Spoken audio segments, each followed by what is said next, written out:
बांका स्थित ओढ़नी डैम और जलाशय के बीचों बीच हमारा स्पीड बोटिंग और हमारे साथ कई सहयोगी और कई लोग आज पूरी तरह से इस ओढ़नी डैम के जलाशय के बीचों बीच हम लोग हैं। और मैं जब इसके अंदर प्रवेश कर रहा था तो मैं देखा कि जब ये बोट की स्पीड जैसे जैसे बढ़ती है तो पानी का जो एक तरह का जो बहाव होता है, कह सकते हैं, जो पानी खौलती है, तो उस पानी खौलने के बीच में मछली का यहाँ पर उछल कूद होता है। ऊपर से कोई चिड़िया है, उस चिड़िया को तो मैं जान नहीं रहा हूँ, वो चिड़िया आकर के मछली को चूल लेती है, यानी कि चुग लेती है। ये बड़ा ही प्राकृतिक एकदम सौंदर्यता है और बड़ा ही शांत वातावरण है।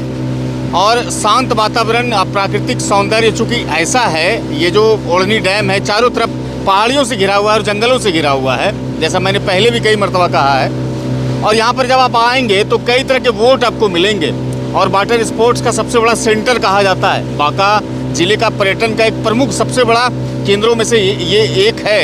एक चांदन जलाशय भी है, उसके अलावा जो आपके बौसी के निकटतम है मंदार पर्वत, वहाँ पर भी लोग पर्यटन में पहुँचते हैं। लेकिन ओढ़नी डैम को पिछले कुछ सालों में बिहार पर्यटन विभाग ने बड़ा बढ़ावा दिया है और एक बहुत ही अत्याधुनिक तरीके का जो टूरिस्ट रिसोर्ट है उसके नज़दीक हम लोग पहुँच रहे हैं। वो दिखाएंगे थोड़ा सा सामान्य चायकार, वहाँ पर सामने है, वहाँ हम लोग पहुँच रहे हैं। हमारे साथ सईद अनवर साहब भी हैं।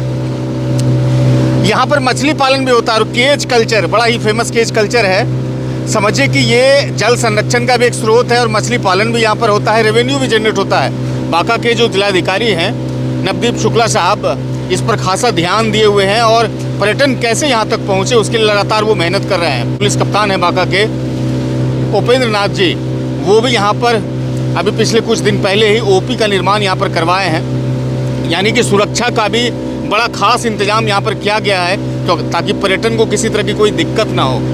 यहाँ पर जनवरी के महीने में पर्यटन बहुत अधिक संख्या में पहुँचते हैं, चूँकि अभी तो गर्मी है, गर्मी के समय में थोड़ा पर्यटन कम पहुँचता है। बड़ा ही आनंद आता है। आप देखिए कि किस तरह से ये जो मोटर बोट है, स्पीड बोटिंग है, कैसे ओढ़नी डैम के जलाशय के बीच पानी को चीरती हुई हम लोग पहुँच रहे हैं रिसोर्ट की तरफ में। बड़ा ही रमणीक नज़ारा है, प्राकृतिक नज़ारा है, बड़ा आनंदमय इस समय हमारा सफ़र भी है।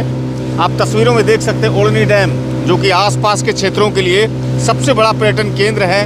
भागलपुर, बांका, दुमका, गोड्डा, देवघर, इन सब इलाकों से यहाँ पर लोग आते हैं और चूँकि पिकनिक स्पॉट भी एक तरह का ये कहा जा सकता है, यहाँ पर लोग आते हैं, फोटोग्राफी करते हैं। और जैसा मुझे कुछ स्थानीय लोगों ने कहा कि यहाँ पर किसी गाने की शूटिंग वगैरह भी होती है। भागलपुर और बांका का सबसे बेहतर एक पर्यटन स्थल कहा जा सकता है, चूँकि सम्राट चौधरी जो बिहार के मुख्यमंत्री हैं, उन्होंने हाल ही में अभी एक बड़ी घोषणा की है कि इको टूरिज्म को बढ़ावा दिया जाएगा। इको टूरिज्म यानी पर्यावरणीय दृष्टिकोण से वहाँ पर लोग जाएंगे और प्राकृतिक वातावरण में आनंद लेंगे ताकि इको टूरिज्म को बढ़ावा मिल सके। बांका का ये ओढ़नी डैम का नज़ारा।